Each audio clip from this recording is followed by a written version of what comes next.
Hello, hello, hello. Hello, everyone. Welcome, Hi. welcome.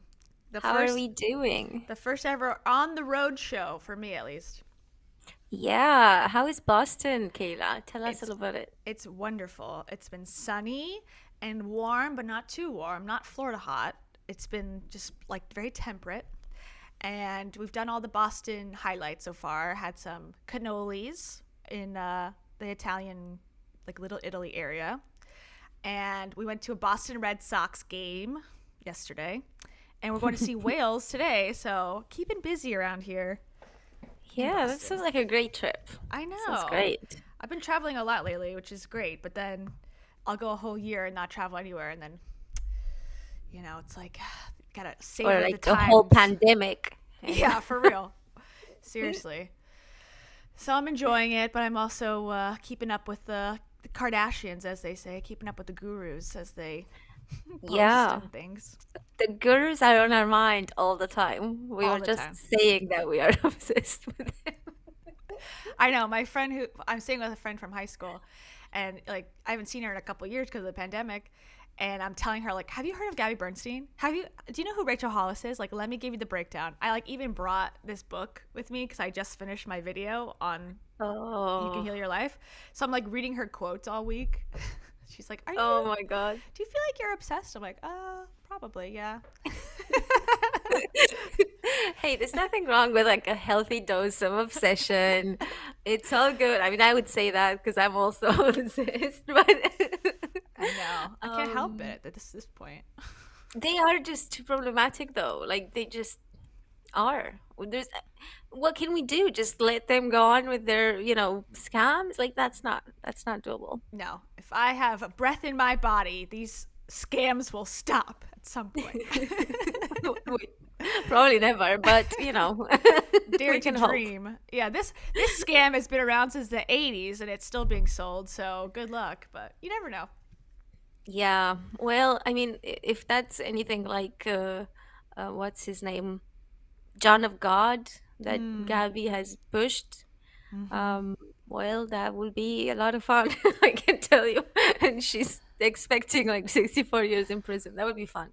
That's fun. Um, Yeah, we need to do a throwback like month or something where we go like to the old school retro self-help people cuz there's a lot back in like 90s, 80s time period that we kind of forget about. yeah. I always wanted to look into that Jim Ron guy, but I never really Mm, quite did it. But he always struck me as just there's something about him. I don't know what, but I'm sure that once I start looking, I it'll will be find there. things. He Jim, I think it's like Jim Rohn or Jim Ron, like he inspired Tony, or that was Tony Robbins' mentor, so something's got to be there, you would Yeah. think. Yeah, Something and probably interesting. plenty. And that's why I'm kind of scared to start. Yeah. I I also started looking into Les Brown at one point, and I bought his book, Mm, and his book was just like the audio of his chats. So it was so chaotic. I was like, I can't even read this. yeah, that's a good one. I hear his name a lot at like when I was doing the video for those conferences. Like Les Brown was always brought up, so that would be an interesting one to talk about. Let's compile a list. We'll have a like modern day scams and then past Just the scammers. yeah, the fathers of the industry, Yes. Ooh, I the like it. founding fathers of self-help. Yes, I'm down. Yeah. What would you? I guess this one we're talking about today, the holistic psychologist, would be considered a modern day, not scammer, but a modern day self help guru, self appointed. Would you agree? Yes, totally. It's more self-help than I would like for a psychologist. Agreed. So her name is Nicole Lepera. She is a doctor Um, because she's got a PhD, so we'll give her that. That's good. yeah, so we will congratulate Nicole on her PhD. Hold on. Well done. Let's congratulate her. PhDs are hard. Good for you. Yeah, she did talk about that briefly, and well, she probably talked about it multiple times. But I listened to the interview that she had in 2019 with Lewis House, our favorite, and she talked about that, and she said that she was like 7 years in school for that. So I will say, I think going 7 years through school is a lot of time. I think you learn a lot. I think you probably, get very well grounded in the thing that you learn, etc., etc. But what I'm more concerned with is what she's done after after the PhD.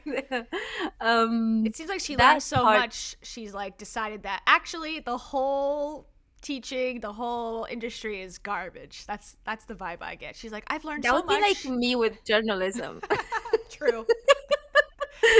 After 20 years of doing it, I've decided it all sucks. Buy my course Yeah. instead.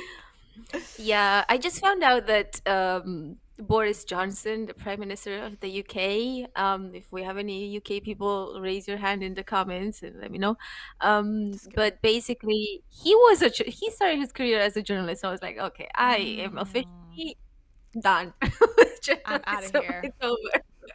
Yeah, there is no Um, journalism left to be done. It's all been talked about. We can just put an end to the whole yeah, the whole practice. yeah, exactly. And he did get fired from his first job in journalism. So I guess like somebody did notice some problematic issues with him. But That's here we are. He's running a country like for 20 years now. later. So that's nice. He may be For limited. now, yeah. Yeah, that's funny. Hopefully he leaves sooner than he wants to. But yeah. Hmm. So Dr. Nicole Lepera, should we maybe start with like the first 5 minutes from the interview with Lewis House? Sure.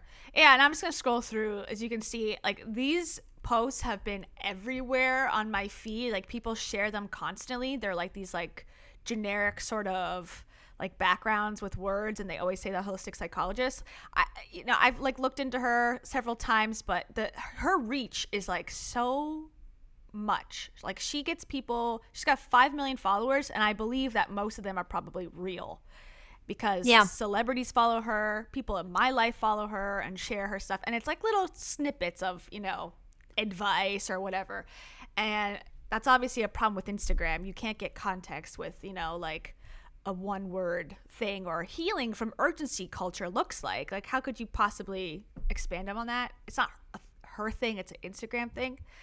But that's, if you don't know who she is, that's kind of her style. It's like, okay, I'm going to, give like a little snippet of a very, serious, in some cases, topic. And herself is, that's who she is right here. But mostly her posts that are shared are like these text ones. Yeah, and you might find some I've liked because I don't always Same. know what I like. I'm just scrolling through and I'm like, oh, this sounds great. Double tap, and I just realized like I probably liked quite a bunch without realizing. Same. I used to share stuff Um, too, and I used to share stuff from like the witch or something. It's like the spiritual witch. It was like, manifest your dreams. I'm like, oh, that's great. And then now I see it now, I'm like, ugh, I would never. yeah. But 2 years Oh, ago, I sign mean, me up. I was like deep into the Rachel Hollis stuff, so I mean, you could probably imagine the kind of stuff I had in my likes. Yeah, don't go back, because I'll admit to it. Don't go back and look at my liked stuff because it's probably very embarrassing. Yeah, if you guys ever find anything problematic, I will definitely like tell you that it's my team's fault. Like, Yeah, Kayla, it's your fault. yeah, I am the team, and you are my team. So just blame each other. Yeah, exactly. Do you happen to know? I see Regina's question. Do you happen to know, Cam, how old Nicole is, Dr. Nicole? So in 2019, when she did this interview, she was something like 39 or some 38. She does say in this interview, but I forget, like late 30s. And so now she would be like early 40s. Okay, that sounds about right. Okay, so she's not like a 21-year-old No, therapist giving no. advice on the internet. We see that Luckily, at enough. least she's got, the wisdom of age, but she's not as problematic as other people that we have covered on this, so you guys don't expect the worst today, but it's definitely like very self-help for a therapist. It's definitely too self-help for a person with a PhD in psychology. I feel kind of like she got seduced by the money or whatever Cash. that this industry came with, so Hmm. that's where she is most problematic. Yeah, that's the vibe I got. She seems to be one of the big proponents of the self healing movement, which I'm pretty much against for the most part because, it's her whole shtick to me, from what I understand, is like, don't go to therapy. It's a waste of time. Just heal yourself by meditating, heal yourself by, affirmations, just believing that the universe is abundant, then you'll be rich somehow. That seems to be her vibe, which is confusing because she has education in psychology. So, but Yeah. I think you're right. Like she found a way to scale her business, like being a psychologist and seeing patients every day. You probably make decent money, but there's a limit. You only have a certain amount of hours in the day, amount of patients in a week or whatever that you can see that is reasonable. If you have an online community, self-help community like she has, called, I think it's called the Self Healers Group or something, that the holistic psychologist has. Let's see. That's, I think, a monthly subscription service type thing. Self Healers Circle is her Yeah. And thing. when this was this there will be later on an Instagram highlight reel from someone who talks about this because she was a member. So back when she was a member, it was like $25 a month. So I would say that's kind of like, if we are thinking in terms of like Patreon, for example, 25 is kind of like on the high end. I would say I don't even have a 25 like um tier, Tier. so it's kind of high end for but I don't know what she provides in there, so Well, it says that it's a private self-led community for those. I love that word, self-led community, meaning you're alone Yeah. in this community. Just sort of oxymoronic. For those willing to do the work, okay, we love that phrase, to create lasting transformation. We are a community that thrives on the mindset that you are your own best healer. Awesome. Oh, Yeah. what you'll get: a private community, content library, new topic each month, virtual workshop, Q&A, interactive content. So it seems like, if I was to look at this list just based on quantity, it's like, oh, okay, you get a lot of things, but a lot of it's like access to this library that already exists. So, Yeah, yeah, exactly. eh, It seems to be, in my opinion, it's very much a Patreon style thing. I don't know if they have like a Facebook group associated, or some sort of group where they can chat, but I, you know, I probably. always find it really strange when people offer like psychology aid, I guess, online. Yeah. Not in the sense that you can see the psychologist on Zoom and have a chat with them, but in this Mm-hmm. type of like YouTube, Instagram, where you're like addressing a whole mass of people, because that to me is very difficult. Like, you can't possibly know who is reading, who is that person, and how they are as a person, Of what's the course. type of like triggers that they might get, what's the type of like personality that they might have, etc. You don't know who is reading, so I find it really strange when you're offering like this generic. That's why it's one of my favorite things to comment on like people like Tony Robbins, because like how can you possibly know 10,000 people in your, and they also brag about that. They're like, oh my god, there's like thousands of people. I'm like, yeah, so that means you're helping none of them. Nobody. So It's like if you appeal to everyone, you actually appeal to no one. Like when they say, like, if you're making an ad or something, you're trying to make everyone happy, like you can't possibly. I feel the same way. If you're trying to help everybody with their psychological issues, you're going to help no one, because there is no one size fits all. I mean, my issue could be anxiety because of, my childhood, and someone else's could be depression because of a breakup. Like, the same advice will not apply. You can't. Other than like, think positively. Like, oh, thank you so much. But do I need to pay $25 a month for that? No. yeah, yeah, exactly. You don't have to pay the money, but I guess like the whole, posts that are free on Instagram and stuff, they tend to be a sort of funnel that goes to either this self-help healer thing, or what's it called, the self healers, Yeah, self healer self circle. healers circle, or she's got books, and like she's also coming up with like another, it's not a book, it's a workbook at the end of the year. So there's multiple products that you can buy, Mm-hmm. all based on the same self-help type thing. And it's kind of disappointing when you're listening to her, just how little like actual psychological insight she gives. It's kind of Yeah. sad because I feel like her and Lewis were very much on the same wavelength there. Which is saying a lot, because Lewis says nothing. Lewis is giving me nothing, as usual. He has like Yeah. his whole thing, his whole shtick is like, wow. So what you're saying is, and then he just repeats exactly what they just said. Like, that's what Lewis gives in every interview. So if they're on the same Yeah.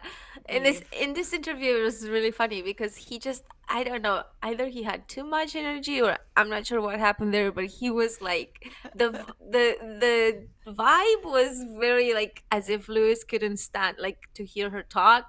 Not that he couldn't stand it, but he didn't have like the patience, almost like he would just kind of be like, yeah, yeah, sure, sure, okay, so like moving on. mm-hmm. I don't know, it felt like he was moving on a lot from things, or he would say sure to things that are like not so like Sure, always worthy. obvious, like like should say like, oh, this, they've started to do some research into this, and he'd be like, sure, okay, and like would say He's thanks like, for we this. don't talk about research on this show. That is a buzzword that, like, we move to the next subject if we're talking about research. This I is don't know. I found his energy. Maybe I haven't watched him in a long time, so maybe I don't remember. But these are old. These are these are like back older. when I was watching. Like these are, because I remember the set. The set was like this when I was watching him, like unironically. Oh, yeah. I remember the interview that Rachel Hollis gave with him in this studio when she gave up her CEO title. She was still with Dave at the time, and she was talking about, oh, Dave, people wanted Dave to sign my book, and I got mad. I don't want to be lumped in with Dave. And Lewis is like, oh, you don't want to be lumped in with your husband? And he kind of like didn't agree with her and moved on quickly too. So it's interesting. Wow. I don't Yeah. remember this soundbite, but that is like fascinating. Yeah, she was But talking about the fishing trip that Dave got to go on, but she didn't get to go oh yeah, on. yeah. That was shit though. Like, how It can they is. not invite her? Because she was like she was their technical colleague, not him. Like, he was the Yeah. husband of the colleague, and it's like we're not inviting. Imagine just like me and me inviting Steven on a fishing trip. Be like, Kayla's not invited to this piece. Um, Yeah. I hope you enjoy Florida for this weekend. We're gonna go on international waters. I mean, as woke as these people claim to be, they're very old school. Like, boys go on the boys' trip, girls go on the girls' trip. Okay, that's how we segment each other, and we can have each other on the show. But if we're gonna, do a conference, boys go to Tony, girls go to Rachel. Like, okay, it's just Yeah. yeah, that seems to be the style of these peeps. Yeah, very, very old fashioned, I would say. Anyways, let's hear from Lewis and Dr. Nicole, Yeah. shall we? Okay. Yeah. Let's do it. On this episode of the School of Greatness, also, I sent Cam a message about this, but they're hiring a video producer for the show, so we'll be Yeah, applying. if anyone is We can't wait. anyone wants to be great, and if you can tolerate Lewis House, there's a job offer There's a job offer for on you. LinkedIn. No salary listed, of course, so just guess. Just guess what they're going to want to give you. All right, let's go. All of our clues are there. Our past is present with us, and that's why we're stuck, and that's why we can't, the way I see it at least, that's why a lot of us struggle to move forward, and that's why I hear the word stuck probably more often than I hear any word spoken. So how do people get unstuck? First, I think consciousness. We have to become conscious to ourselves. What?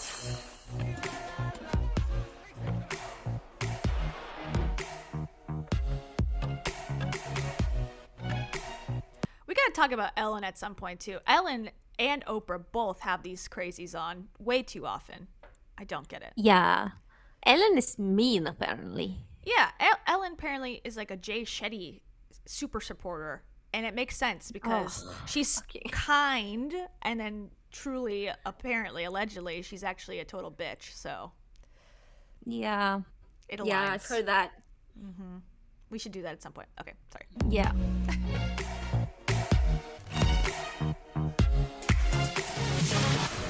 Welcome back, everyone, to the School of Greatness podcast. We have Dr. Nicole LaPera in the house. Good to see you. So glad you're here. Awkward hand. Found out about you months ago on Instagram and just have been loving your work and Months the ago. impact you make on people's lives. So thank you for being here. And you'll be moving out here soon, hopefully, right? That's right. That's the goal. That's Even right. though it's That's not the publicly goal. announced yet, but Here it is, publicly announcing it. I'm the hell out of Philadelphia. I mean, I don't know how you can come here and not want to stay. it's pretty amazing. really. I travel the world all the time, and there's amazing places, but I always want to come back here. So It's good. I You love found it. your home. He travels, his conference is in Ohio, so Travels the world. But why is his set looking like a high school hallway? yeah. He's like, I read. Like, okay. I used to read once in high school. Once I took a book, and Who are these children? Whose children are these? Lewis, explain yourself. yeah, Lewis has a lot of explaining to do, I would say, but I feel like he keeps saying the same story, but so let's not get into Lewis today. But Okay. basically, he never expands on the story. It's always just like this one liner, and we're meant to believe it and never ask questions about it. And I'm just like, can we ask some questions though? Because Yeah, agreed. I spot a Grant Cardone book Red flag number one. Okay. I mean, he would probably have all of them in here, Of course. because Of that course. they are all his guests. This is why, like, I think it's even like a red flag that she's here, because she's here with people of the likes of Tony Robbins, Grant Cardone, and other, like, they're all in the same industry, and she's like an educated psychologist, so that's kind of weird. Yeah, agreed. But, she has education, but I really feel like that's her former glory that she uses to promote her expertise. But really, none of the stuff that she talks about uses any of that. And she almost hates psychology as a field. So it's confusing as to why she puts it like front and center on her bio that she's a psychologist, but then says the entire talk therapy is pointless and, I don't know, kind of goes into detail about it. So Yeah, she's agreed. sort of conflicted. That's an interesting rock on her necklace. Okay, let's continue. Oh. I love it. Yeah, the first year I actually hated it because I came from New York City. I lived in Ohio, then lived in New York City before I moved here, and I loved the energy in New York. But you've been on the East Coast for a long time, so you're probably ready for like a break and a change of pace, right? So Yeah. But it's different energy. It's a shift of energy. I remember when I would travel out here, getting used to the slower pace of things was a LA, test of slow patience I didn't for like that. my East Coast self. I'm like, come on, where's my coffee? Let's No, go. I didn't like it. That's why I moved Yeah. here. As opposed by the beach, it's even like 10 times slower by the beach where you're staying right now. But in West Hollywood, it had more of a New York walking vibe, so that's why I love it here. A little more energy. Now, you've been doing your work for how long now? Probably by the time my very long program ended. Schooling? Yeah. Schooling, about 7 years probably after school. But my program was about 7-8 years. 7-8 years of school. From and the then start. This is after my undergrad. From the start of grad school till I was Wow. designated a psychologist and then ultimately able to get a license and then open up a practice. Took And then I immediately put it in the trash. Yeah, that is a long time though. That's like a long time. I feel Yeah. like it's almost a shame, like just so many years, and then so much work, probably so much research, and just kind of go completely against it. And after we can, if you want to watch another few minutes from this, we can then watch a recent TikTok that is talking about some of her recent views, which is not even the recent views. She's had these views for a long time, but she posted a TikTok or a reel recently talking about it and kind of went a bit viral on TikTok. Oh, yeah. Okay. Let's watch like a minute more of this and see if anything juicy comes up. Yeah. This is kind of like introduction time, but I think it's sort of interesting. Yeah. 7-8 years to get a license. To get a, so it's And that's for most therapists too? I mean, all therapists? 5 years. He's like, wow, that's shocking because I literally give therapy advice for free. I have no license. It's amazing. You're an idiot. Yeah, don't worry. Lewis has plenty of things just say in this. It's almost as if this is like her interviewing him at some point, like, because he's so smart. Like, he knows about the nervous system and like the parasympathetic. Like, well, he doesn't know about the parasympathetic. He knows about the sympathetic. Oh, okay. But Okay. that's plenty He of knows. information. He's like, did you know, like, that 7 years of education was, useless? You could have just given this advice for free as a life coach. You didn't know that? She's like, And oh, make wow. even more money. What? I know. And she's like, okay, I'll do that. So the clinical psychology, now things have changed. When I first started school, the route to having a practice and essentially getting the license to have a practice was through a PhD, a clinical PhD, or what's called a PsyD. I don't know if you ever heard that, a PSY, capital D. Anyway, long story short, things have since changed. And now you can go and get a master's level education and 4 then years, get 2 years? licensed 2 years, 3 years maybe.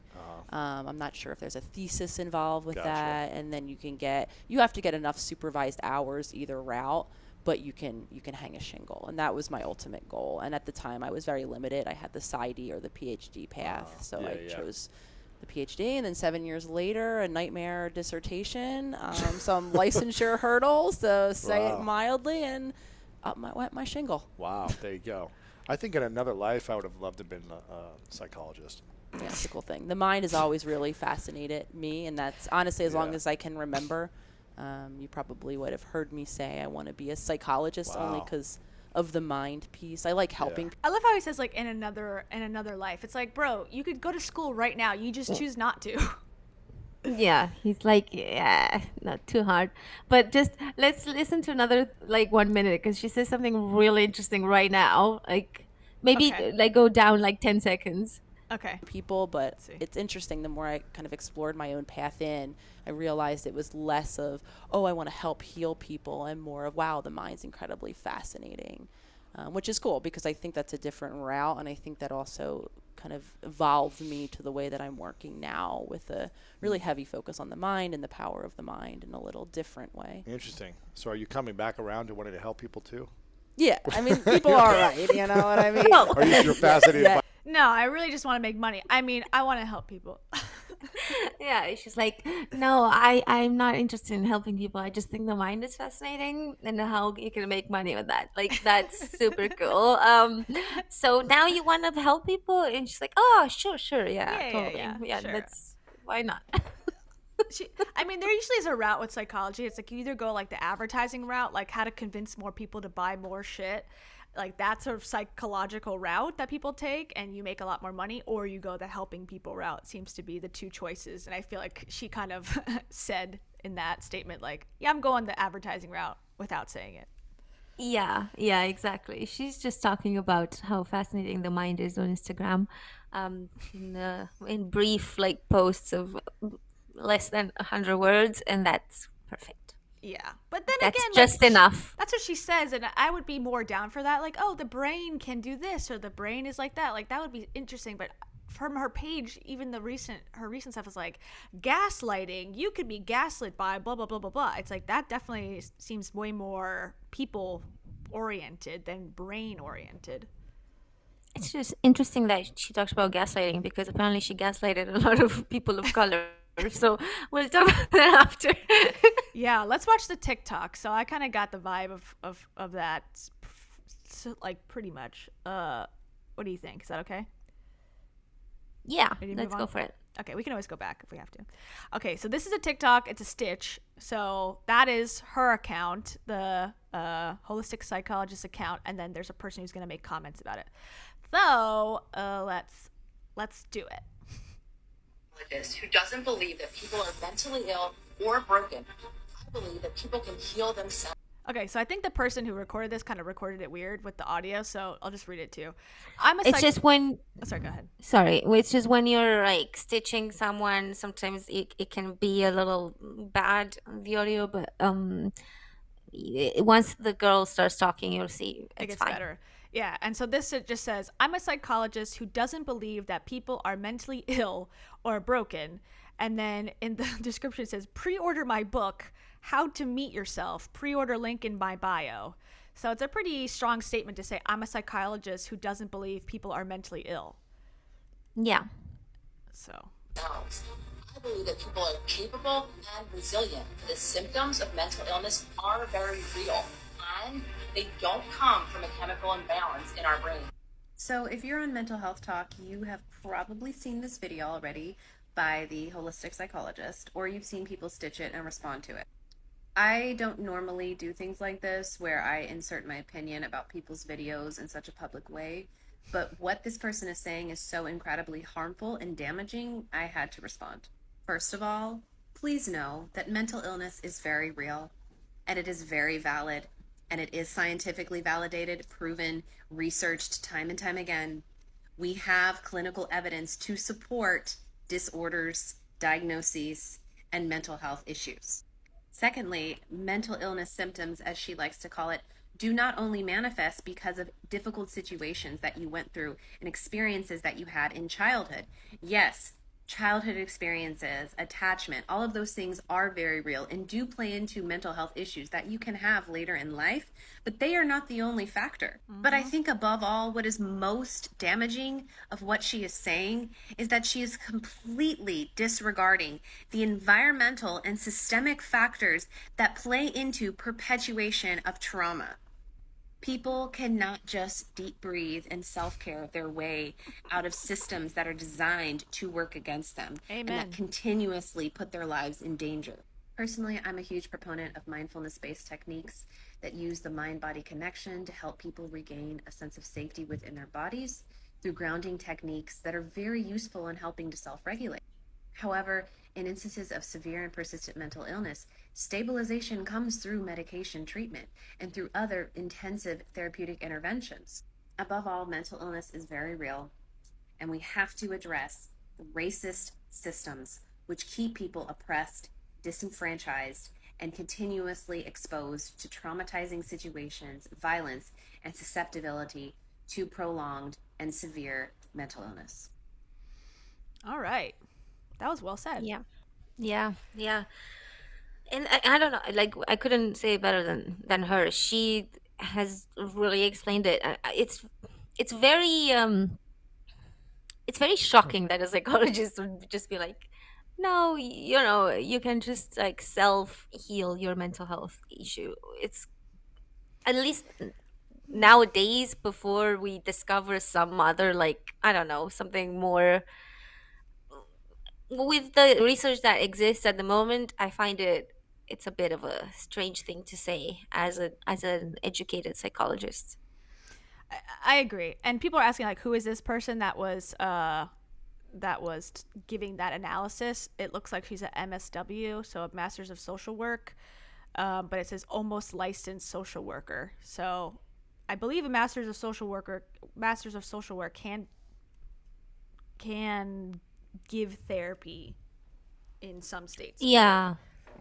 But almost Yeah. licensed, so. It's similar to counseling. Yeah. Mm-hmm. So the thing that I feel like the holistic psychologist, the person that she's speaking to in that, viral TikTok, first of all, I hate the music. Yeah. Not necessary. Like, we don't need an orchestra to support your, like, weird beliefs.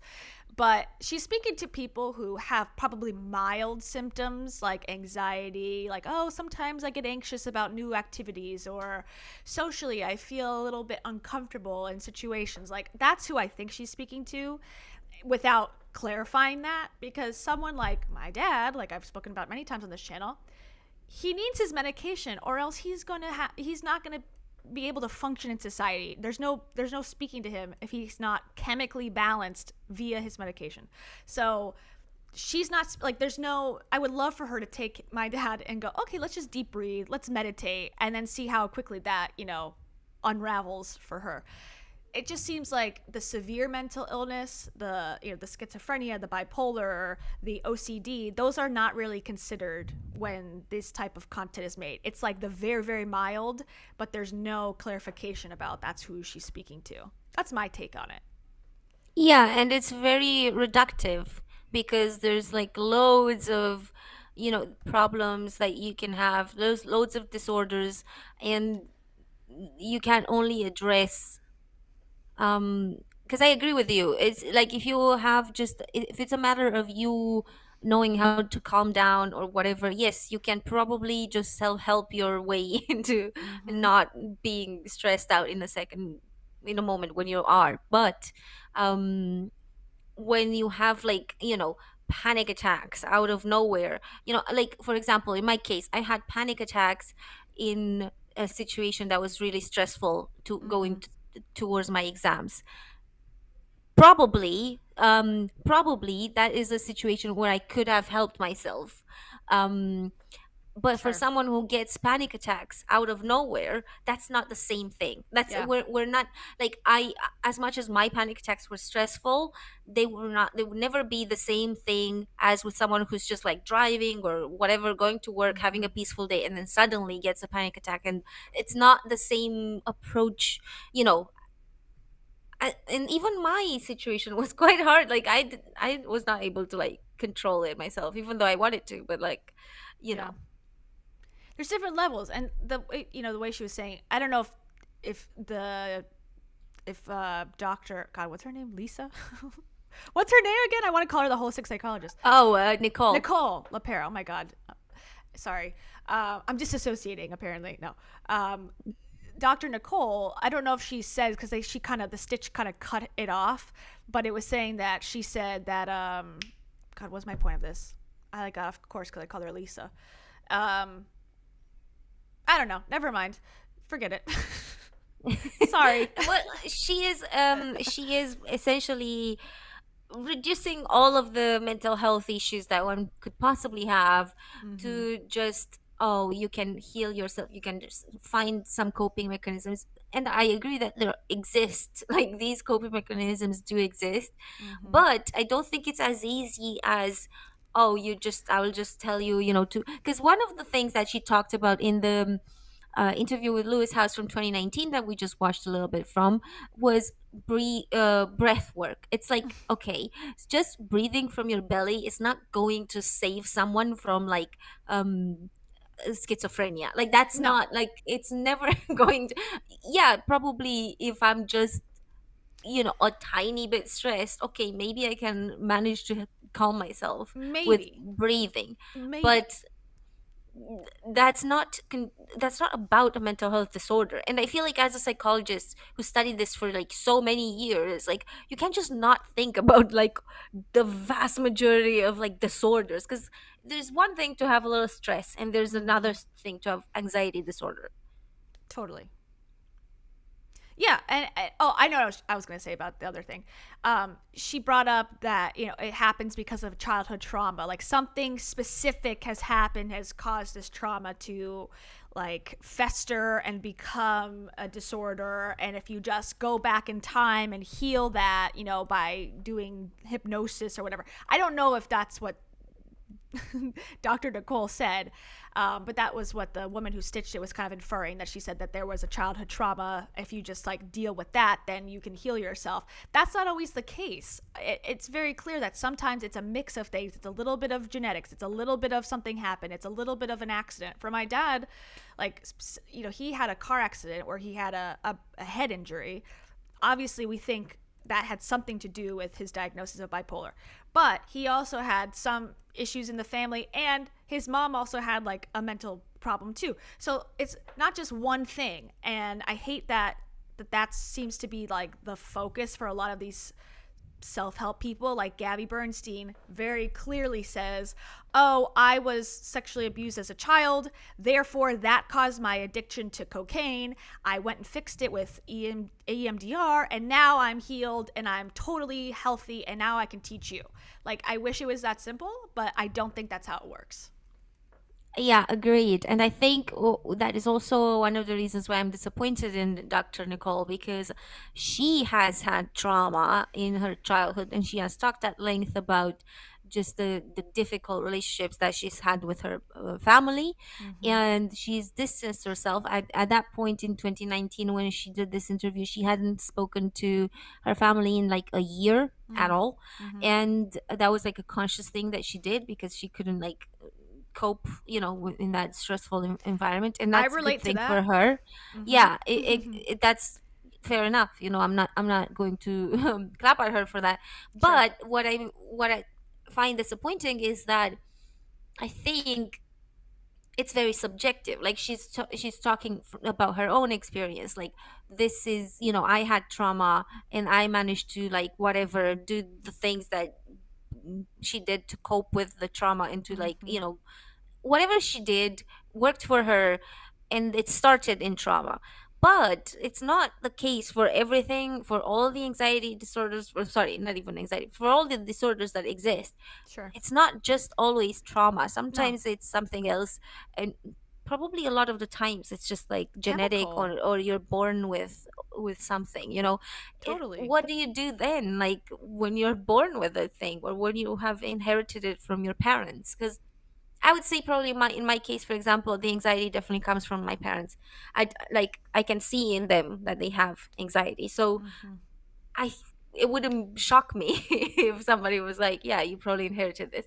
So what do you do with, I have to deal with it. Like, Yeah. Again, I think it's focused on people who, may have festered some sort of anxious thoughts or depressive thoughts based on their environment, and it being a very mild case of, oh, work stress, relationship stress, whatever.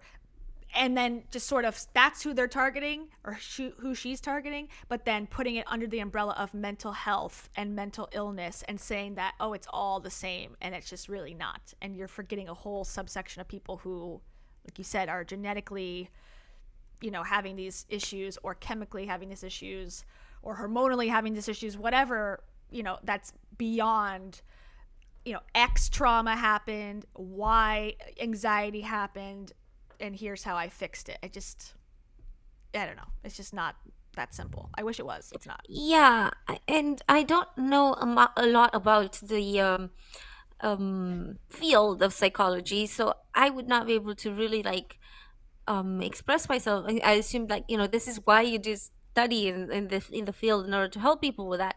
But I would even say, what happens if you do have some trauma on something and then you develop a disorder because of that, and then you go back, you manage to fix the trauma, but the disorder remains? Like, is that really always, if it seems like, because then it would be such an easy, or not easy, but then it would be a very straightforward, like we will address the trauma and everything, all your mental health problems will be gone. But I just find that to be like way too good to be true. I don't think it, even if you address the trauma or whatever, do you really just walk away with no problems, with like you'll never have anxiety again, you'll never have like PTSD again? It sounds too good to be true. And like, I'm not educated in this, but I don't if think anyone that's how it knows, works. let us know, because that would be lovely. I would go into therapy immediately. Yeah, I don't think so. I think you find ways to cope. You find ways to, when triggers come up, how to handle them better. I don't think you're cured. I think it's like anything else that, you monitor it, you make sure it doesn't come back. You have different techniques, and then you go about your life and in a better way, hopefully. But I think curing, healing, honestly, even the word healing, I'm starting to get really annoyed by. Like, we walked by a yoga studio the other day in Boston, and it said like yoga, Pilates, healing. And like, I found myself getting angry. I'm like, healing in any form is sort of saying that I'm wounded by just being myself. And I just find that to be offensive now. I'm starting to find it like healing has become a word of like improvement. They're sort of becoming like synonymous, like self-improvement, or, as Rachel Hollis would say, like finding your exceptional marriage. Now they're just putting that heal your life. And it's like, I don't like that, because we should just be okay with where we're at, wherever we're at, even if it's a place we don't want to be in. I think there needs to be some self-acceptance there to not have those anxieties and to constantly be healing ourselves. Like, I'm never going to be whole. Like, there's never going to be a day where I'm like, this is sort of, not to go too off topic, but this is something that bothered me with Brene Brown. She really insinuated in her TED Talk that there is this group of people who are totally 100% healed, whole, happy, healthy people. I just don't find wholehearted people. I don't think that exists. I think everyone's got levels of different things going on, and that is what we should accept. Not strive to be like, I am perfect and always, I have no trauma because I went back and I self-healed myself. Just, like, that's not what I believe in, so maybe I'm biased, but this whole thing about healing, you're already healed, everybody, in my opinion. Yeah, and I also find myself really annoyed with it, and I think probably we are both a little bit sensitive to it, maybe because of Gabby Bernstein, because I read a book by Gabby Bernstein and I made a video about it on my channel, and you made a video about Gabby recently. So, and she is all about the damn fucking healing. It becomes such a buzzword, and I read almost 300 pages of that, and I just even with her mentor. Yeah, exactly. So you're probably in that same, and maybe that's why we're just like overly sensitive to it. But I'm in that same spot. I'm just so, it's starting to like make my hair rise on my arms when I hear about healing and stuff. And also just constantly hearing about it from people who are completely not prepared to, like, they don't know what they're talking about. Like, in this case, at least I will just give her credit because she has studies in the domain. But with like Gabby Bernstein, with other people, they don't know what they were talking about at all. And with that guy, John of God, he ended up, it's like in prison for 64 years, and he just healed hundreds of people a day. It's like, I can't deal with like the whole healing thing either. I understand exactly what you're talking about. Yeah, and I'm starting to think how you brought it up a while ago, where it's like if those like scammers who email you will purposely put in typos to attract a certain type of person that won't like ask questions, because if you've accepted a typo in an email, you're more likely to accept like being scammed. And I think that is sort of true with healing. Like if you put the word healing in your marketing, you're going to attract a certain type of person that is going to be susceptible to like a self-help scam. Or, and I say scam, not that you're being scammed out of what they're promising, but what they're promising is impossible. So you're not going to be healed from a yoga class. You're not going to be healed in any real sense of the word in a sound bath. But it, you know, that type of person that constantly is trying to like self-soothe all the time, that's who they're going to attract. And therefore they can like get you to buy the next life coaching thing. They can get you to buy, you know, the next group therapy, whatever.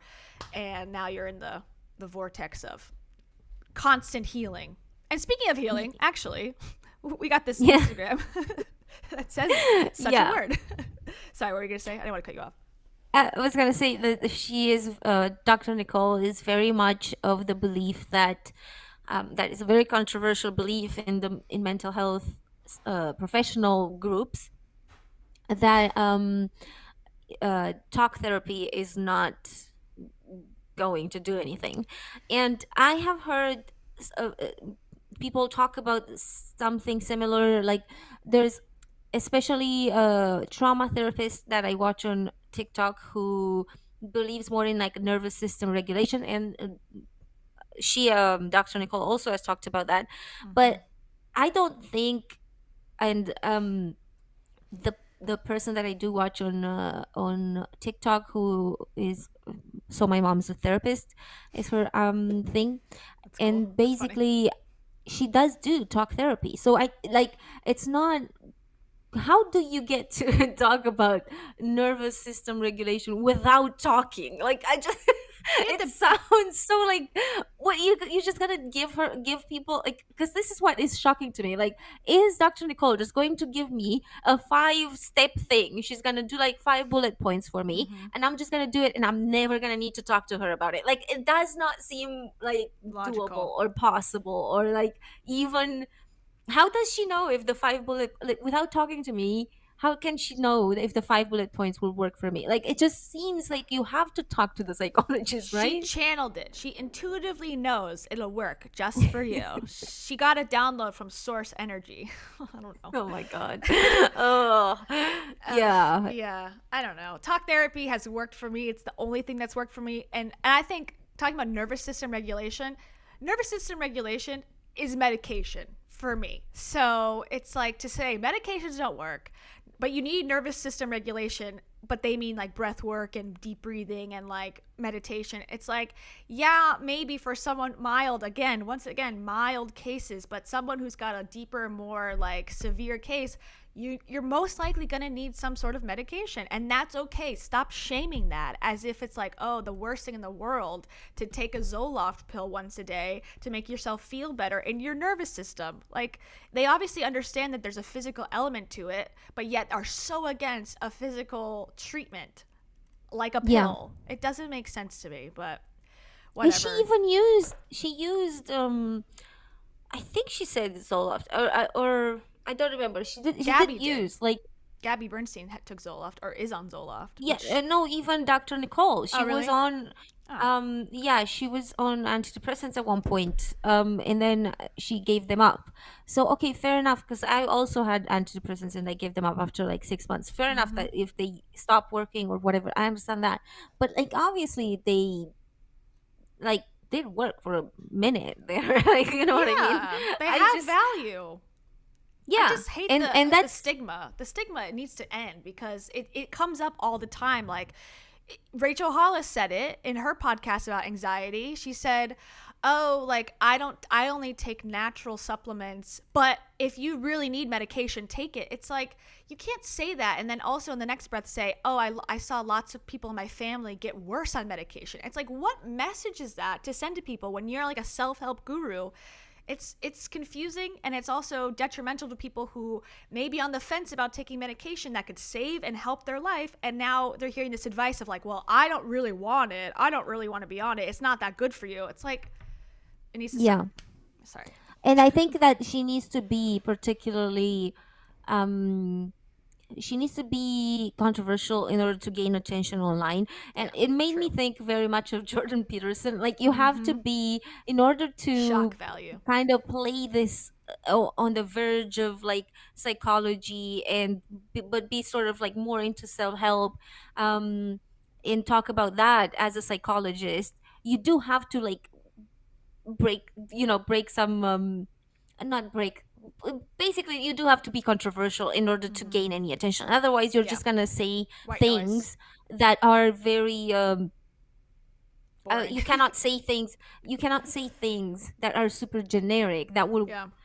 you have to be reductive, I guess is the word. Like, you have to be reductive as a psychologist to like reduce everything and all the self-help, sorry, all the disorders to like one bullet point or to one thing. And most psychologists, most professionals um in the mental health industry would not be that reductive. They will talk to you, they will get to like understand you as a as your psychology works, and they will try to find solutions for you. So for a specific thing, Yeah. they will try to give you coping mechanisms for a specific thing. And you can't do that when you have an audience of like 3.5 million, or she's like 5 million or something, 5 million on Yeah. Instagram. You have to reduce things to basic concepts, and that's exactly what I find that worked for Jordan Peterson, because he tried the academic way, and nobody bought the book or like they bought it, but like, they was couldn't too understand the complicated. academic language, blah blah blah. And then he had to do the same thing. He wrote the exact same information but in a very self-helpy way in a different book. Yeah. And he And put that it was like in a list. That's the number one self-help thing, like 12 rules for life. That is like following the self-help like format, like having a listicle style book where you can follow it. Step 1, step 2, these are the rules to follow. I mean, that's very common in all of this, like to reduce things into some sort of like numerical list. Yeah, well, that works for me. Okay, so three things Three we things don't like about Dr. Nicole. Yeah. Number 1, she doesn't believe in talk therapy. All right, let's read this Instagram post, because it's been pulled up for a while, and I think it's really interesting because she sort of acknowledges that her teaching and school has brought her to this side. So even giving more credibility to why psychology doesn't work, or, the traditional talk therapy. So it says, you cannot heal trauma by talking about trauma. Okay. Obviously controversial. It only has 3,000 likes, which is sort of low, I believe, for like having 5 million. And maybe she had less than that at this time, because it was from 2018. But still, she had like 1 million or so at this point. So sort of a lowly liked thing. And also, it's funny, this person, Therapy Coaching, I have so many problems with her that the fact that she liked it, I'm like, oh, okay, yeah, that sticks. She's controversial. We should talk about her at some point. But Okay. let me read the description. So it says, this post goes against everything I was taught, but after years in my practice, this came to be my truth. Traditional psychology is based around the idea that you can spend week after week talking about trauma and make improvements. In my experience, in parentheses, and from the other therapists who've confided in me, okay, can you name them or no? All right.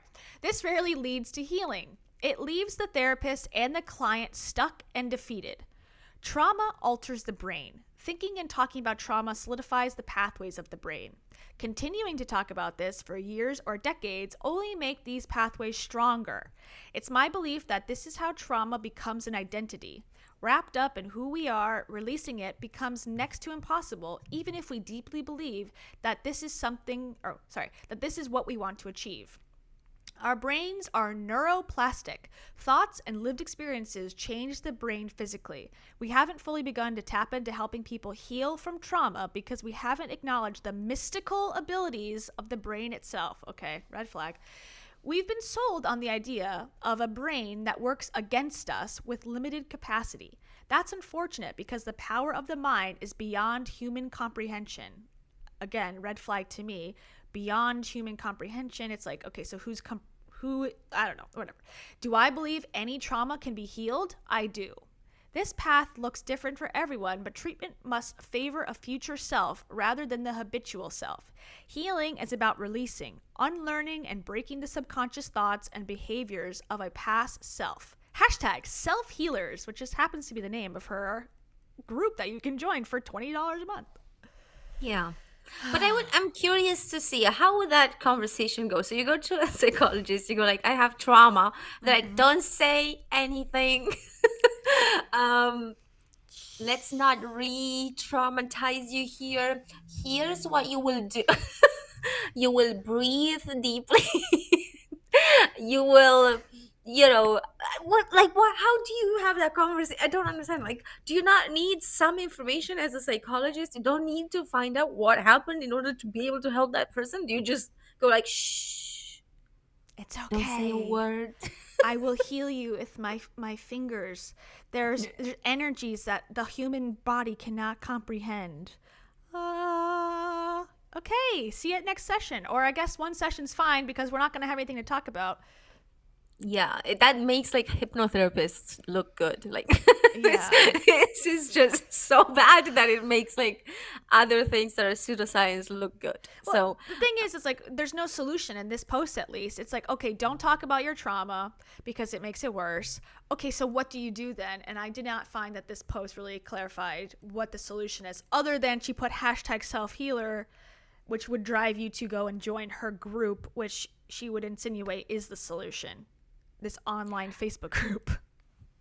So in this conversation with Lewis, she was talking about nervous system regulation, which I've heard this being talked about, and for sure this is a way. But like, don't you need to know in order to be like, okay, so this is how you regulate, or like I don't know, just like how can you? It just seems so weird to me. I think too, for me, like, not everyone knows what their traumatic past is. Like, not everyone has a big glaring thing. Like, obviously I was assaulted when I was 10, and that from that day forward I was different. Like, not everyone has that. Some people, including myself, have had like longer term, slowly developing trauma from like parents or from, being in poverty. And it's not just a clear cut thing like, oh, here is the trauma. It's like a bunch of little things put together over time, different pressures, different events have happened. And it's like, you need to talk it out to even figure out what it is. A lot of people are even in denial. Like I was too. I was like, my childhood was the best ever. And then I started to talk about it in therapy and realized like, oh no, like my perception as a child was this. The reality I can see now as an adult is this. I would never have known that if I didn't take the time to like talk it out with a professional. So again, this is not a one size fits all solution where it's like your trauma, don't talk about it. It's like I don't even know what the trauma is until I got like deeper into therapy. Yeah, agreed. And she uses the words trauma with a big T and trauma with a small t in that video, and I'm just a bit like, okay, so she is aware there's levels, okay, so I'm assuming that what she means by trauma with a big T is like some big event that caused like a direct going change to in that war. person immediate, like someone who was left with PTSD or something after, like immediately after an event or whatever. So she clearly can, obviously she knows, like, and that's the thing that is so disappointing about her, that she knows. Like, I know that she knows, and we all know that she knows, but she's like reducing everything to this. And what even is trauma with a small t? Like, what does that mean? Like, how You don't know it's for so your reductive. life. Yeah, exactly. It's so reductive. Like, how do I know if I was traumatized or if I've just had like a difficult time with things? Like, do I know if it's trauma, or that's another word that's starting to like really get on my nerves lately, Trauma. because like everyone is using, especially when I hear it from like Lewis House, it's just ugh, please stop talking about this, dude. Yeah. But just Or Dave Hollis. trauma is a is a word. Like to Yeah. be traumatized by something is not a small feat. It's not just like, oh, I had a tiny inconvenience when I went to like at the supermarket and I couldn't find like the thing that I wanted in my size. I'm traumatized. Like, no, Yeah. that's not trauma. And you just, let's say that you go multiple times and that happens over time and you start to develop maybe then, but like, something like that is not trauma. And I feel like I've just like I came up with like a ridiculous situation, but like when people are addressed in this way on Instagram, I'm assuming this is what people think. Like Yeah. people assume that inconveniences are trauma, and that's because otherwise I don't understand. Like, not everyone is traumatized. Like, not everyone is just traumatized by default. Just Yeah. because you exist and you come across a post from the holistic psychologist on Instagram does not make you traumatized, and you don't need to address your and heal your trauma. And that's the thing that makes it really difficult, because like there might be people who actually have like things that they've experienced that they need to really heal, and that's a whole other thing than just having to deal with inconveniences of life, Yeah. and just like making it be like, yeah, but I didn't find the thing in my size, so I took some breaths and it was fine. It, Like, it okay, devalues the great. people who are really struggling with these, like, very traumatic experiences. It's like to say, oh my God, I was traumatized yesterday because I didn't have my shoe size or whatever. Like, yeah, you can obviously, probably that person doesn't mean it. But I think when you are on Instagram and it says 4 signs you could have ADHD, and it's like, finds it difficult to pay attention to things you don't care about. It's like, well, isn't that a lot of people? I could go, yeah, okay. Sometimes is, doesn't sleep sometimes. Like, oh my God, I didn't sleep very well last night. That could be me. And all of a sudden you build this up. You're like, well, this psychologist on Instagram said these 4 things. I have it. The next step needs to be, okay, let me go get evaluated and get this professional person to say, I don't think you have ADHD. Like, we chatted. I don't see the symptoms with you. You took this test. I don't see it. Like, it needs to go further. If you are believing like, oh, I have trauma, I've been traumatized, I just read this Instagram post, I need to then go see a professional and have them evaluate you. I know it's not possible for everybody. Obviously, it's very expensive and sometimes hard to find. But I just don't think that it should end with the post and going, oh, yep, I have that. Like, okay, now I'm just going to live my life with this, thing over my head and now deep breathe every day. Like, I don't know. I guess I don't know what the solution is, because it is the platform's fault and how the algorithms It's like work. joining self-healers for 25 pounds a month. Like, Yeah. agreed. And I also find it, I think that mild inconveniences can be healed with like bullet lists and stuff like that. I don't think actual trauma and people who are traumatized and have gone No. through something, who have actual PTSD, or like who have different things that have happened throughout their lives that have been difficult, like that have reinforced like, a specific kind of traumatic lifestyle, I suppose. I don't think those things are just so easily fixed. Like, Yeah. it just feels like like you said, like a mockery. It's making a mockery of it, and Yeah. it doesn't help. And No. just paying money monthly is not going to help. It's not going to fix it. No, I agree. I think there has been a big issue with overusing of terms and using the wrong terms, and hopefully over time it starts to stop. People stop, like gaslight, same thing. People overuse gaslighting all the time. Like, if you don't agree with someone, you're gaslighting me. It's like, no, not necessarily. Or you're talking about, no, it's not necessarily. It's just, I think it's the consequence of the platform, and hopefully people start to get wise to it. Like, you don't have trauma necessarily. If you think you do, take care of it with a mental health professional. Otherwise, don't automatically think you have whatever these people say. Do you want to Yeah. watch this? Yes. Wrap up? So Okay. so this is back 2 years ago when the Black Lives Matter movement was happening, and let's just hear it from her. Okay. Let's just hear it from her. This is my first time hearing this too, so let's see. that my favorite What? Oh no! Wait, hold on. Sorry. realization that my favorite Instagram psychology account is actively anti-black. The Holistic Psychologist. I had made a post a couple of days ago asking her what is she doing with her 2.4 million follower platform to actively condemn white supremacy in America.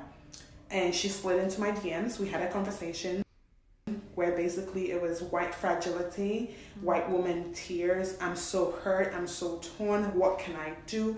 Asking for black labor, and I'm not going to share that conversation, but I just wanted to wait and see what she did, and the extent of what she did was repost a post by Jada, and it's business as usual, and I just realized these motherfuckers are evil. And it's just shaken me to my core. An account that appears so insightful into all these behavior patterns and human psychology seems utterly clueless about anti-racism work. And I think about how many black people who we're encouraged to seek therapy end up in the chairs of people, of therapists like this, who are completely unable and ill-equipped and unwilling to address trauma that is specifically experienced by black people. Like, they don't live under a rock. Asking me, I'm thinking, her ass is probably a Trump supporter. Because how do you know? How do you know what she stands for? Her ass is probably a Republican Trump supporter. And here I am, giving her my money, sharing her work. Yeah. Even your favorites, who may be good at certain things, could be deadly. I wanted to say we don't know that for sure if she is or not. I think it's a good point to say like we can't tell because the content usually is so generic that you can't tell political beliefs. I don't necessarily think that if you're a Trump supporter, you're 100% your entire schooling and your PhD is useless. Like, that's sort of extreme. But I do think she brought up a good point that people who have such insight into the way the brain works, the way that, people interact with each other, these very sensitive topics, they don't really get into any sort of specifics where it's like, if you're a black woman in America, this is how you may look at the situation. It's very generic. Like, if you have trauma, you did, it really differs. Like, someone with affluence, someone who doesn't have to worry about, getting pulled over by the police, like, your life experience is different in this country than if you are someone of color who has different stresses. So I think it's a fair point to say, when you look at these people who say they have the solution for all humanity, they're really only probably following their own life experience, which in Dr. Nicole's case, it would be a white woman in her 40s. It's sort of limited. Yeah, agreed. And I think she does go back on this Trump point, but the point was not necessarily oh, she's a Trump supporter. The point I think that she's trying to make here is we just don't know her. Mm-hmm. And this was a different point made by another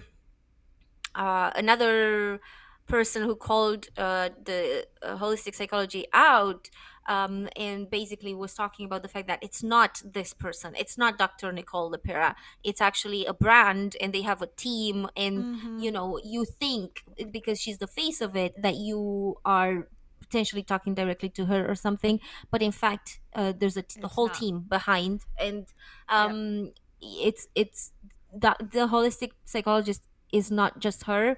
It's like the people It's an making the idea. content. Yeah, it's the people making the content for Instagram, for YouTube, for the website, whatever. But she is the face of it. She is the face of it. And she is one. I don't think it's like a huge team or anything. So I don't, Yeah.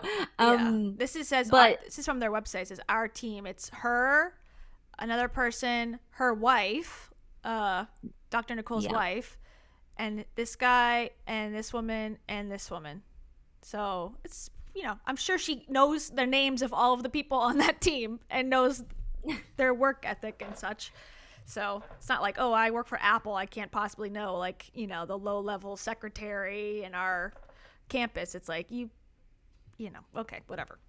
yeah, but it's an important thing, because like, even, I mean, it's very, I do think, a team of 5 for like social media is not, in my opinion, it's not that small a team. Like, I know that we had to deal with like Rachel's like 60 people team and whatever, but I think that was a stupid thing to do on her part. So, and I would say for Instagram and YouTube and stuff like that, if I am able to do stuff alone and you are able to do stuff alone, I think having a team of 5 is plenty of people to like keep pushing out content. Oh yeah. And keep the brand alive. But yeah, let's go back and finish, because there's more that she says, Okay. and I think it's important to also see the conversations that they had in the She ends DMs. up exposing it. Okay, I wanted Yeah, to see yeah. that. I was like, damn. She's like, I'm not gonna share that. I'm like, no, I want to see it. No, Okay. she does share it. She does share Okay. it. Okay, good. I'm glad she changed her mind. especially to Black people. So yeah, stay woke, because I certainly am. So yeah, again, fuck you for not taking any action. Fuck you that all that you were able to do was repost a post by Jada. Fuck you. Okay. Whoop. All right. So this looks like a screenshot from Dr. Nicole. Okay, so it's the DMs from. So it's confusing because it's Dr. Nicole and Dr. Nicole. So the holistic psychologist says, "Hi, I wanted to reach out. Could you educate me on what you'd like to see more of?" And then she responds, the person who's we've been watching on this account says, "I can't be the educator, Dr. Nicole. I simply can't. I'm in bed, exhausted, unable to sleep." Then she tags somebody, "is a white woman who is a great resource for how white people can be actively anti-racist and do anti-racist work." Also, and tags another one. She says, "Thank you so much for the resources. Please do get some sleep." Okay. And then she says again, "I am questioning everything. Who I'm giving my money to.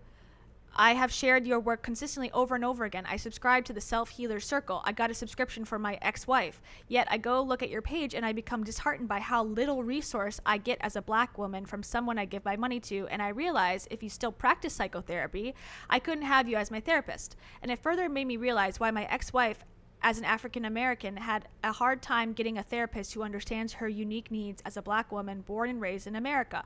I'm African, so I am not as deeply traumatized as she is. This whole thing is just sad, the complacency." Okay, and then she says, so the holistic psychologist says, "Thank you for sharing all of this with me, and thank you for both your subscription for yourself and your ex-wife.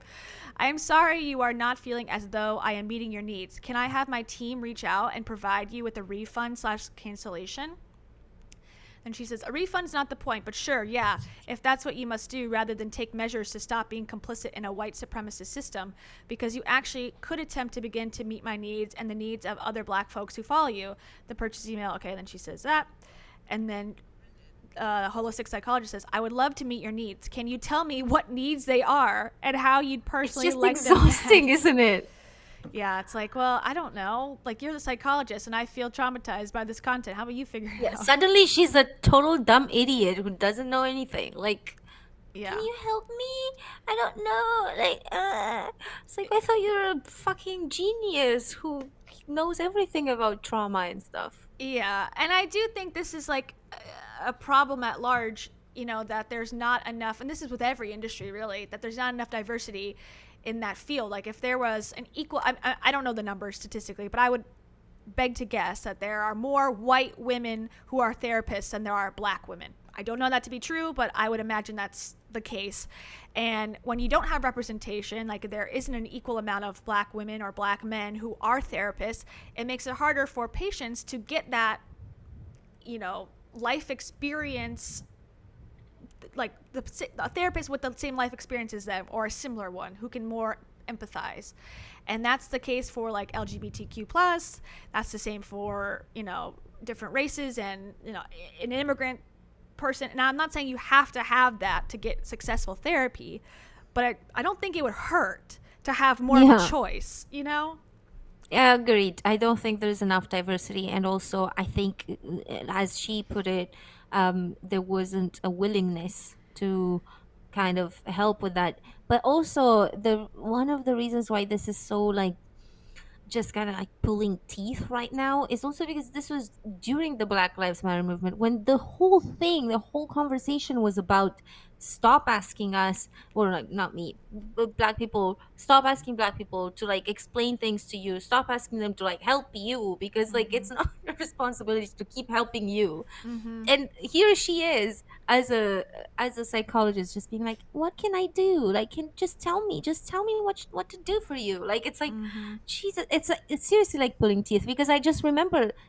back then just how much of that conversation was going on, and it's like she was completely like, this is the first time she ever heard of it. Like, oh really? Like, oh, but I don't know how can I about better this. serve you? It's like, I don't know. Like, yeah, I'm not sure I would have the answer to. Well, number one, you need to make a post saying this and that. Like, I don't really find that to be helpful either. When people give like a very specific list of demands, I find that to be sort of, I don't know, inflexible.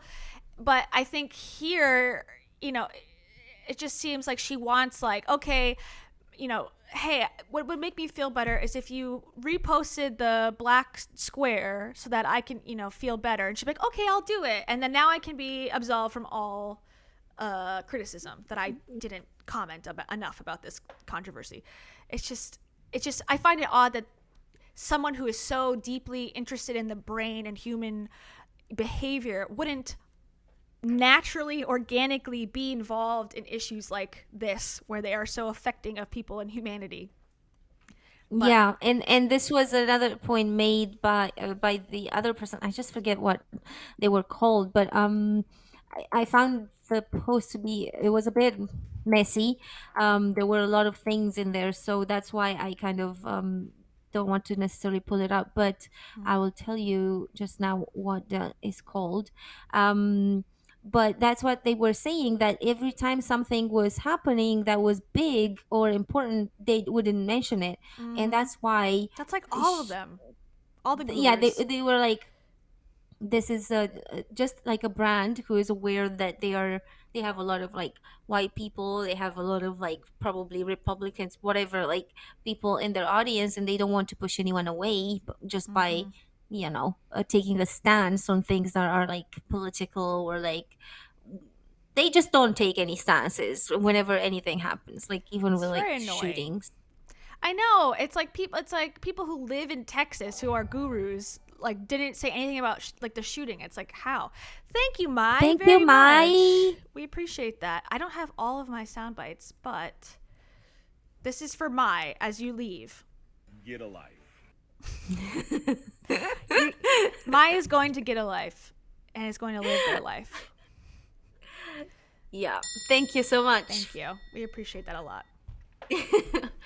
Okay, let's keep watching this, because there's Okay. like a lot more that she says, and I think we should watch it till the end. But some of them Oh, are God. screenshots. I don't know if we'll get there. Then we got a lot I of know, slides left. sorry. Okay, we'll see. We got like probably 10 minutes max left, so let's see if we get through it. Okay, then the woman says, be sure knowing everything I know and the dilemma of conscience I face, but I didn't take the first step to cancel my subscription, but yeah, thanks for making this easier than I thought it'd be. And then a holistic psychologist says, I hear you did not take this step. I had a heavy heart. Wait, I hear you did not take this step. I had a heavy heart reading you were not happy and wanted to offer you what I could. And they say, I gave you the resources to follow fellow white people doing active anti-racist work and affecting change with much smaller platforms than you have. The rest is up to you if you choose. Then Holistic Psychologist says, I see the resources and I'm so grateful. You said you'd like to get your needs met, so I'm asking specifically, more than sharing resources, what your needs are and how you'd like to see them met. It's frustrating. Okay. Yeah. And then she says, the easier step for me, given the anger, hurt really I have when I think of the complacency of white America in a problem caused by their ancestor, would have been to cancel my subscription. I'm okay on a personal level. I have a brilliant white male therapist that I've had for the last 5 years who is incredibly anti-racist in his approach to psychotherapy. I only state the obvious. You have a large platform that will be impactful if used.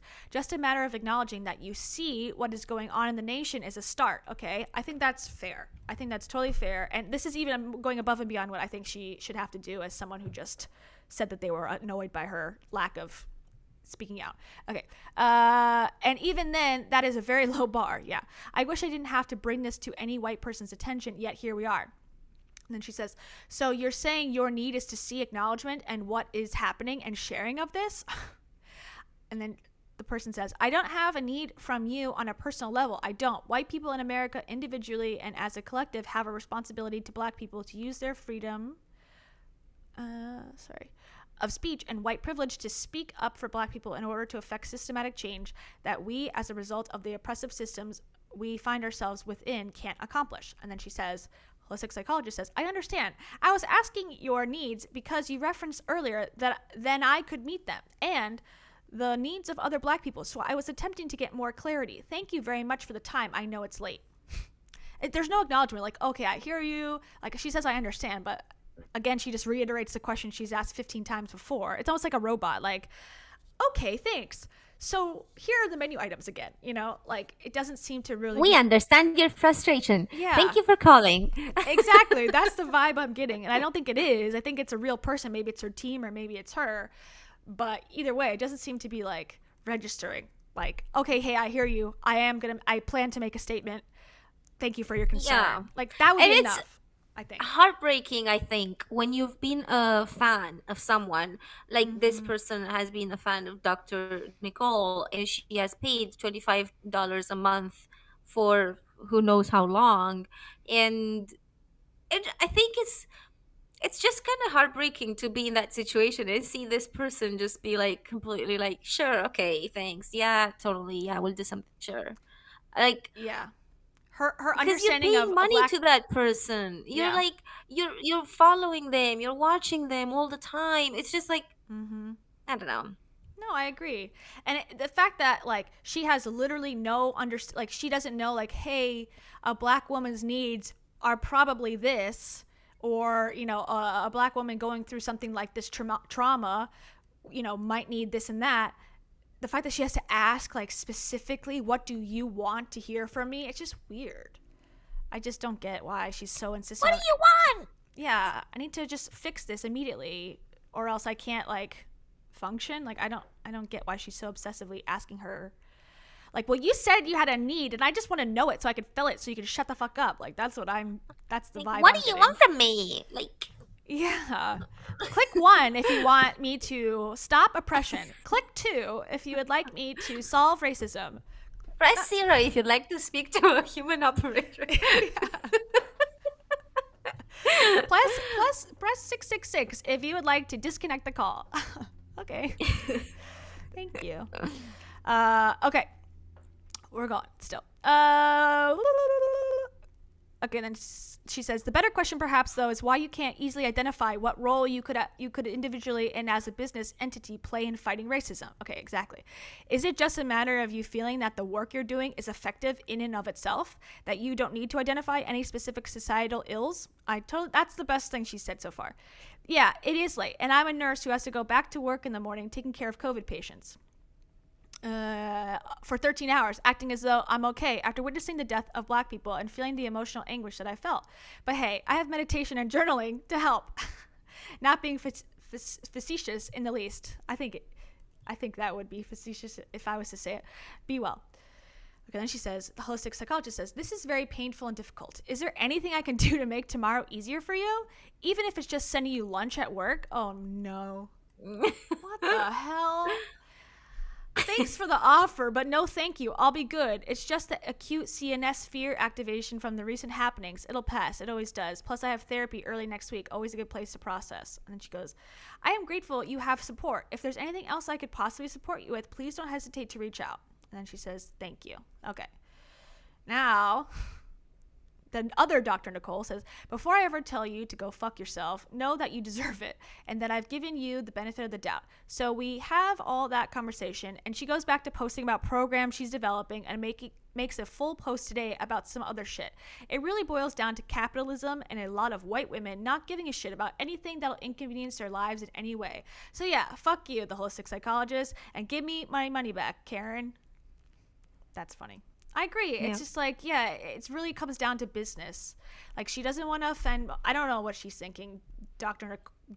Nicole LaPera is thinking, but I would imagine she has this business set up where it's like, you know, easier not to offend people so that they keep paying the money.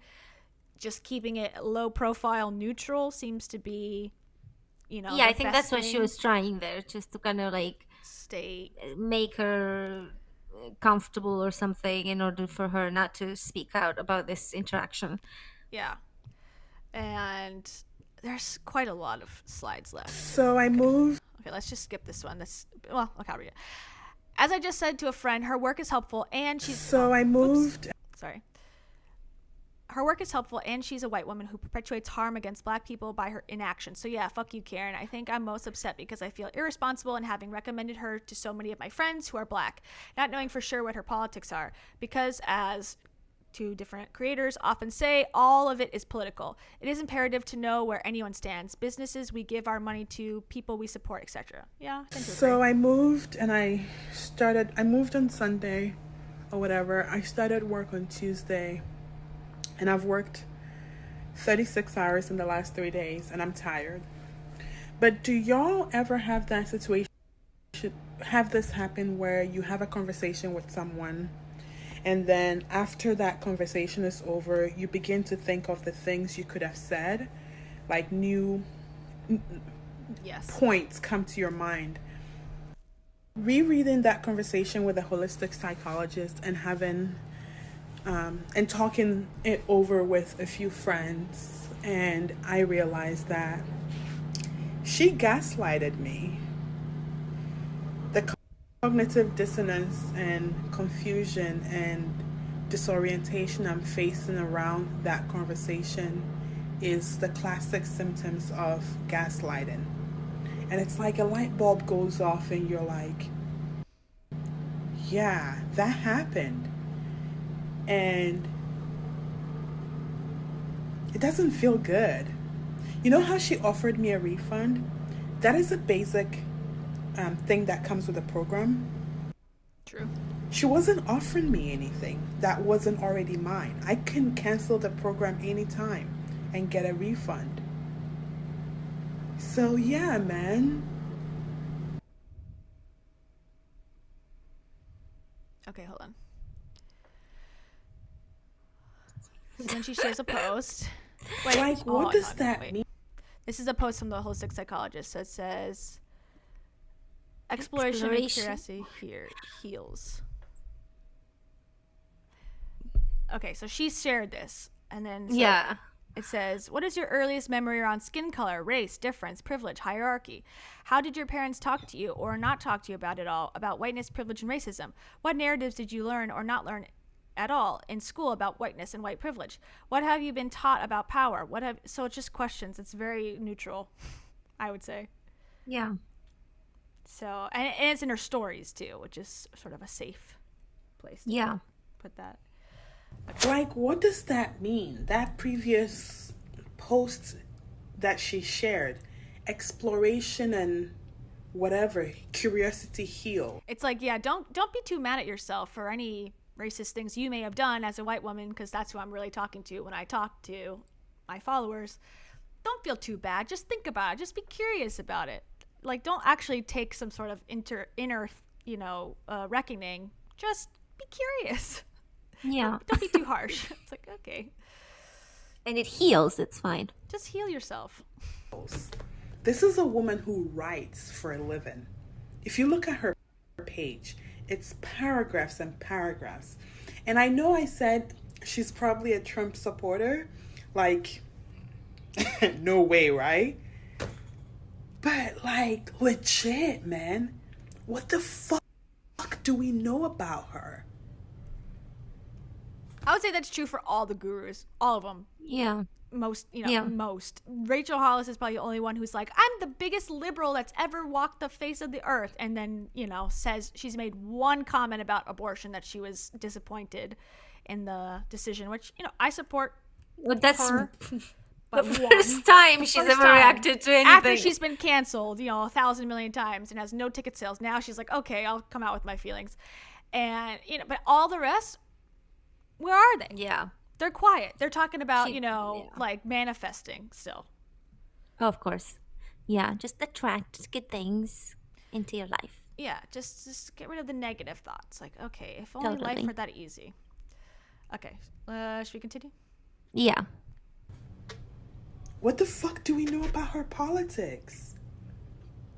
Nothing. And if that conversation where she basically presents completely ignorant of race in America as a PhD prepared psychotherapist, if that is anything to go by, what is going on in her private life? What conversations is she having with her friends? Does she know any black person? Has she seen any of the news? And she's just one person. I follow like only 180 people on Instagram because I'm typically super picky. But like, I really stand for her. And I knew jack shit about her. I know jack shit about her. Like, there's no way you can tell me she's not one of the 66% of white women who voted Trump into power. There's no way you can tell me she's not one of them. And how many of these people... Well, my only argument against that would be that she's, that Dr. Nicole LePere is a gay woman, or so it seems. Yeah, she's maybe. A wife, so I don't know how Republican she could be for that cause, but... I don't know. Again, I don't know how it's relevant, but it's sort of not in some ways to me. I think it's a little bit harsh to say, like, well, you should never speak if you believe this. It's, to me, it's like, I think it's more. There's more. Yeah, the way I see it, she then goes back on this and basically says, I don't think she is, but I think she's just trying to make the point that she was just paying money monthly to someone and she had no idea of who this person is, and now had this interaction with her. Yeah. This is the Black Lives Matter movement in 2020. And this person, this holistic psychologist who is like technically an expert in psychology and in trauma and stuff like that, has no idea how to even respond to a message. And I think she's just starting to ask herself questions like, who are these people that I'm paying money to? Like, why? Like, I think this is what I'm getting from her. She's she's starting to doubt Everything. the holistic psychologist.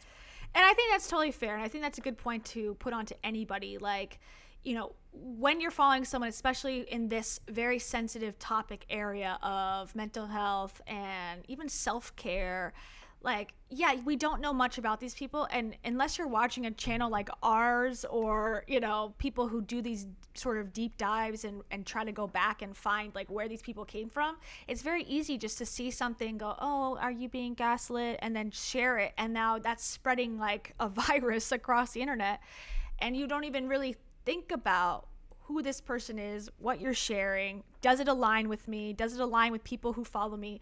Because we're in such a go, share, consume mindset, it's hard to... I think it's good that she's doing this like analysis post-mortem and going, I paid money to this woman. I have no idea who she is. I don't know if she believes in anything. Yeah. And I messaged her. This is her response. That sucks. Like, okay. So yeah. I think it's... And she also... I think this is just a general, like a genuine, um a genuine person who is has been hurt, like on a personal level. I think Sure. this is what I get from that. Like she's literally she's not like us, where we're just like giving our opinion on some people who we've never interacted with. No, she actually like has had like an emotional investment in this person and in the holistic psychologist, and she's hurt. She's Yeah. genuinely hurt by by her lack of acknowledgement of the Black Lives Matter movement, her lack of action, for her response in. She also says later on that she has recommended her to multiple of her friends.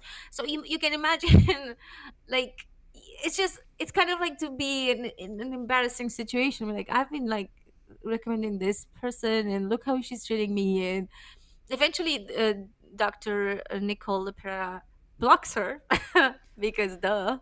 Why do they do that? So Makes them look so bad. and yeah, so basically it's just kind of a shit thing to go through, I think. I mean, I would be just as, I would probably be more mad. I would be more mad. Yeah, it's just a lesson, I think, in again, like in the larger picture. It's like, don't expect people that you don't know one-on-one to give a shit about you. If you don't know them, you think you know them because you're watching them, you're developing this parasocial relationship, they're talking to you, you know, about whatever. You feel like you understand them. You don't know shit about them. They don't even know you exist. And always keep that in mind when consuming anything, because it's so easy to believe, like, I know this person. I understand this person. This person's not going to let me down. And you don't know that for sure. And so I think safeguarding yourself and protecting yourself a little bit is a good next step after like experiencing something like this. Like next time, before you like give your money to somebody who's promising, you know, to heal you, especially, think twice and really, really, really, really do your research. And again, my rule of thumb is if the person doesn't know your name, don't give them money to heal your trauma.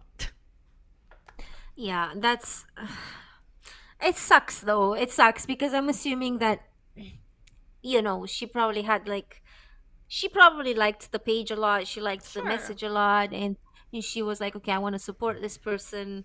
So as someone supporting her, I think I understand the disappointment, and it just sucks to be in that situation. And I'm sorry does. that she had to go through that, because I being the pandemic and the Black Lives Matter movement and just like all of that, it was such a stressful and difficult time. Totally. And imagine just on top of that, just seeing your faves just like fall.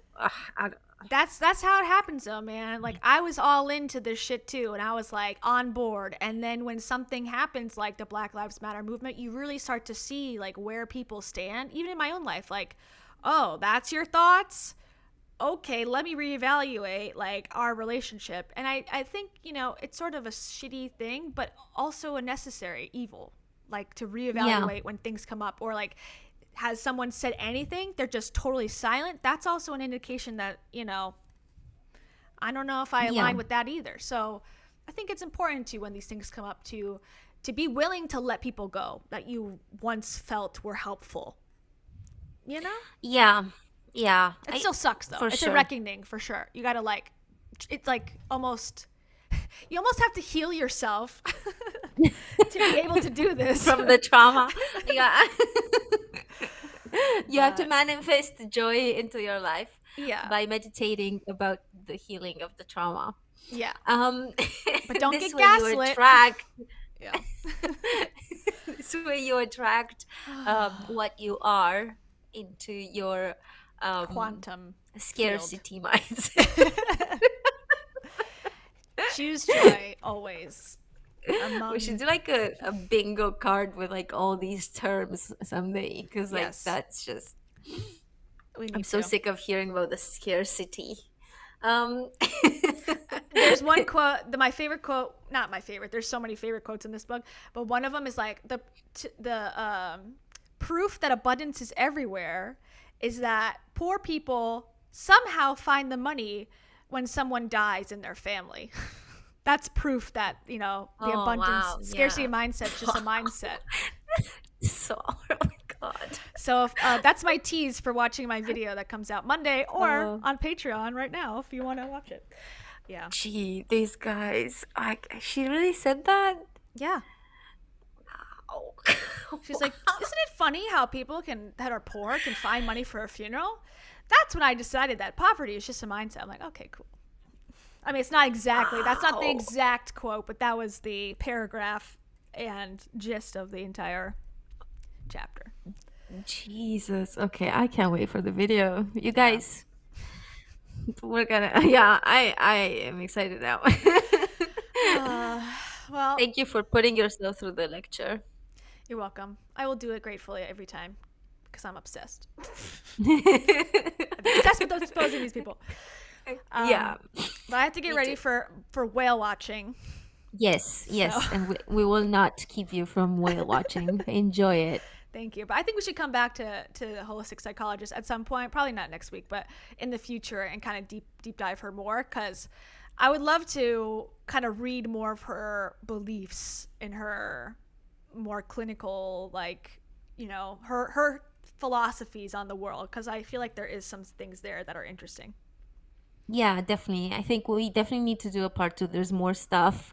But yeah, I kind of think we should just take a break from her next week, do something else, and then we can come back when we have more information. But there's more stuff. It's just like I've tried to gather more, and we need time to tell a little bit. Maybe we should do Lewis Howes next week. He's a good one. He's been Okay. coming up a lot in our convos, so maybe it's his turn to finally get in the spotlight. I can't stand him, so yeah, let's do it. He's always a bridesmaid, never a bride. We need to get him at the altar. Ugh. He needs a spotlight. Lewis is irritating. So, Sure, but I look yeah. forward to that. I assume you. Okay, I will send you a clip about his ex-girlfriend. Oh, thank you. And then if we feel up to it, we can go to his live event in Ohio. Remember we talked about that? You could fly in to go to his Yeah. his Oh my God, we in-person wanted event. to do this. Yes, we should totally do it. It's not too late. It's not too late. It's in what, September, was it? September, yeah.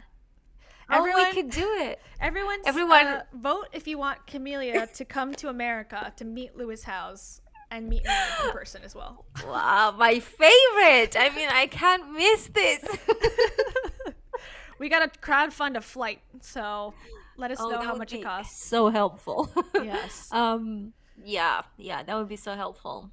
But yeah, Perfect. okay, let's let you go to the whales. Okay.